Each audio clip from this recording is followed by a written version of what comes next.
Olá, mulher linda, sábia que edifica o lar. Eu sou Eliane Cristine e estamos lendo juntas o livro Respostas de Deus para os Dias Difíceis, de Sheila Walsh.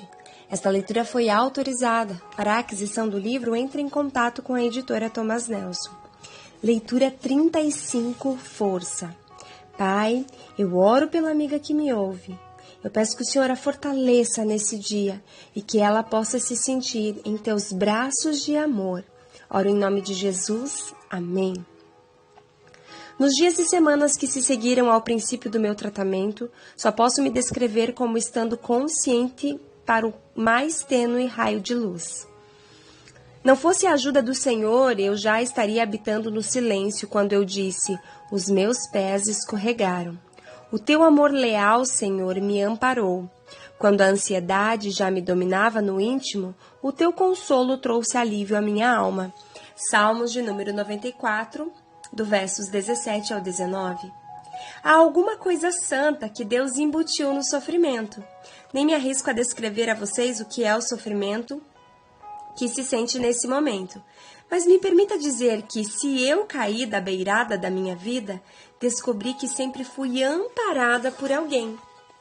De alguma forma misteriosa, era como se Deus esticasse seus braços, me agarrasse e me erguesse. Estava fisicamente fraca e emocionalmente esgotada, mas consciente do começo daquilo que me havia visto nos olhos de Johnny. Aquela unicidade com Jesus inicialmente.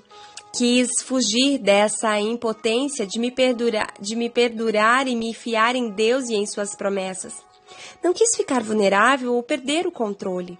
Havia me ensinado a cuidar de mim mesma ao longo dos anos para que ninguém pudesse me magoar ou ferir profundamente.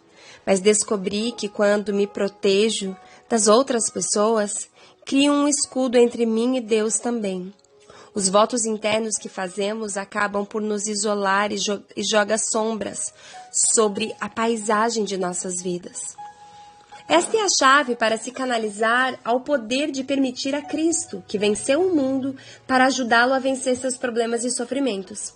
Você tem de chegar ao fim de si mesmo e decidir, não importa o quanto custe, que você quer ficar livre para amar. Amar a Cristo e segui-lo aonde quer que ele o guie. Mesmo que isso signifique um lugar onde a única coisa que impede que você caia em confusão ou desespero é agarrar-se à promessa de vencer por você. Tive de tomar a decisão na ala psiquiátrica que não queria mais viver uma vida segura, confortável e fria. Queria viver abandonada a Deus. Comecei a notar que muitas vezes só estava disposta a entregar a Deus aquilo que eu aceitaria perder ou que havia perdido. Mas não fomos projetados para viver uma vida cautelosa, nos prendendo àquilo que realmente somos. Nossas esperanças e os nossos medos, a força verdadeira nos convida a viver com o coração e almas abertos, sabendo que Cristo nos segura com força e firmeza. Para mim, isso significou me resignar da posição autoimposta de salvadora e me entregar para me tornar um cordeiro seguindo seu pastor. Assim, quando senti que estava me afastando dos meus amigos mais próximos, escolhi estender a mão e pedir que orassem por mim, em vez de me recolher em um lugar sombrio. Ou quando fico sabendo que alguém atravessando o pesadelo de um filho com câncer, me coloco próximo para assegurar que esta mãe não está sozinha, porque sei que mesmo nesse lugar Cristo está presente no sacramento do sofrimento. Uma coisa é dizer ao Senhor: o Senhor é meu pastor e nada me faltará. Outra coisa bem diferente é quando você se encontra em um lugar sombrio e descobre que não está sozinho. Quando você realmente começa a confiar na promessa de Deus embutida no Salmo 23, versos 4. Mesmo quando eu andar por um vale de trevas e morte, não temerei perigo algum, pois tu estás comigo. A tua vara e o teu cajado me protegem. Meu salto no precipício, ou minha queda na beirada, em resumo, foi assim. Um dia era co-apresentadora de um programa de entrevistas em rede nacional e na noite desse mesmo dia estava na ala psiquiátrica de um hospital. Que giro na roda da fortuna! Pensei em Johnny naquela primeira noite. Ela não havia escolhido a vida que levava, havia saltado de uma plataforma e quebrado seu pescoço. Não estou nem por um minuto comparando o sofrimento que Johnny continua a enfrentar com nada pelo qual eu possa ter passado. Todavia, eu conhecia o suficiente sobre as batalhas que ela travava para saber o quanto é tentador resistir e se entregar. Escalar as paredes de um poço tão fundo é muito difícil e há muitas verdades dolorosas que você tem de encarar quando faz essas escaladas. Se você jamais sofreu de depressão séria, acho que dificilmente compreenderia a dor física e mental. A maior parte da depressão é em silêncio, em isolamento e interna. Um tumor cerebral aparece na tomografia computadorizada, mas nada detecta os componentes químicos cerebrais em falta. A depressão é somente uma em uma miríade de realidades isolantes. Penso na mulher a quem acaba de dizer que não poderá ter filhos, as portas da creche batem de sopetão contra a sua cara e ela ficará sempre fora do sonho da maternidade. Aquela a quem o marido olha nos olhos depois de 20 anos de casado e diz: "Eu não te amo mais. Eu nem sei se já te amei um dia." Ou a mulher que olha para si mesma no espelho após o câncer ter devastado a paisagem de sua feminilidade. A tentação para aqueles que os estão observando é dizer: recomponha-se. Você tem de ser grata por tanta coisa que tem. Para aqueles que estão nos olhos do furacão, isso é como dizer a uma criança com a perna quebrada: levante-se e ande. A força silenciosa que vi em Johnny nasceu do cadinho que uma dor tão profunda que você não consegue se mover, um pesar tão sobrepujante que o esmaga com o peso de um oceano. Mas o que ela descobriu é que quando você está pregada, está segura.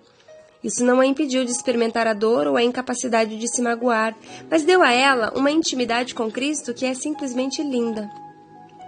Não falo dessas coisas levianamente. Enquanto lê essas palavras, talvez você esteja atravessando um pesar inimaginável. O que eu quero que você sempre se lembre ou saiba, se ainda não conhece, é que Cristo foi ao fundo do poço do pesar. Ele experimentou as piores escórias que o inferno pode entornar. E se ergueu mais uma vez para nos libertar e nos garantir um destino com ele para sempre. Um destino que Satanás não pode tocar. Enquanto trilhamos o caminho único que nos leva para casa, ele promete caminhar conosco e nos ajudar a superar o que for. A época que Johnny e eu nos encontramos pela segunda vez, minha vida estava em um lugar totalmente diferente. Estava começando a compreender o que as escrituras chamam de tesouro das trevas. Darei a vocês os tesouros das trevas, riquezas armazenadas em locais secretos, para que você saiba que eu sou o Senhor, o Deus de Israel, que o convoca pelo nome. Isaías 45, verso de número 3. Johnny os viu, contou-me que na vez que me conheceu, a primeira palavra que veio à sua mente foi forte.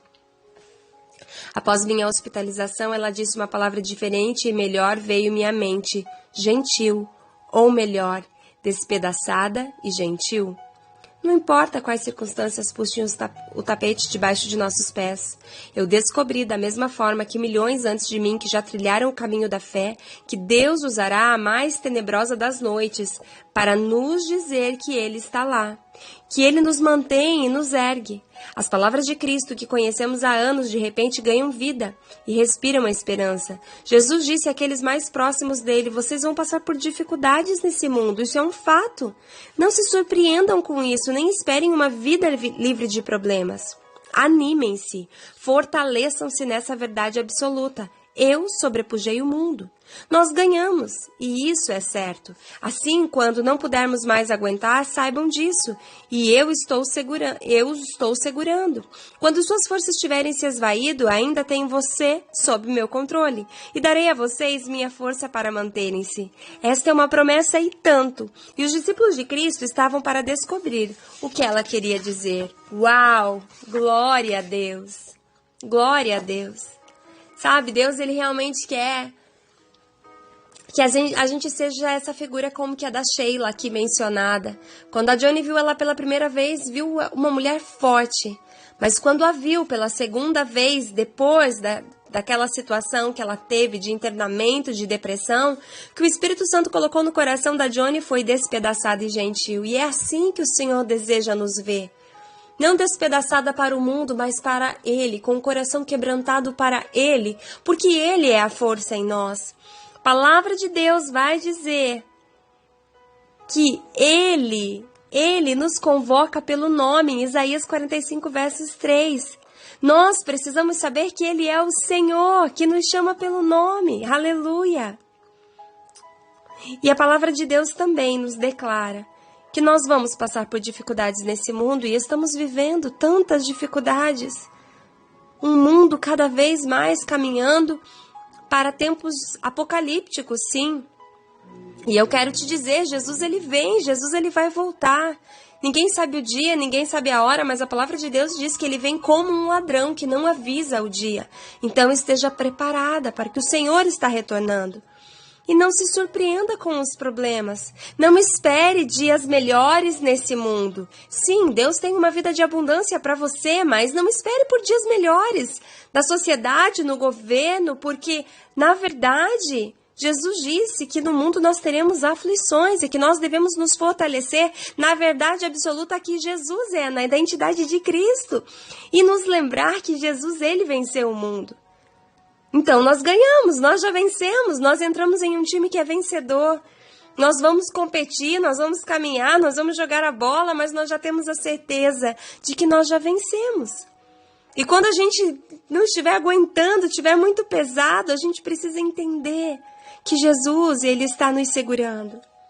Quando a nossa força estiver se esvaindo, se acabando, nós nos sentimos tão pequenas, nós devemos lembrar que Deus continua no controle de tudo e que Ele vai nos dar força para que a gente se mantenha em pé, glorificando ao seu nome. Uau! Um grande beijo, Deus te abençoe e até a nossa próxima leitura.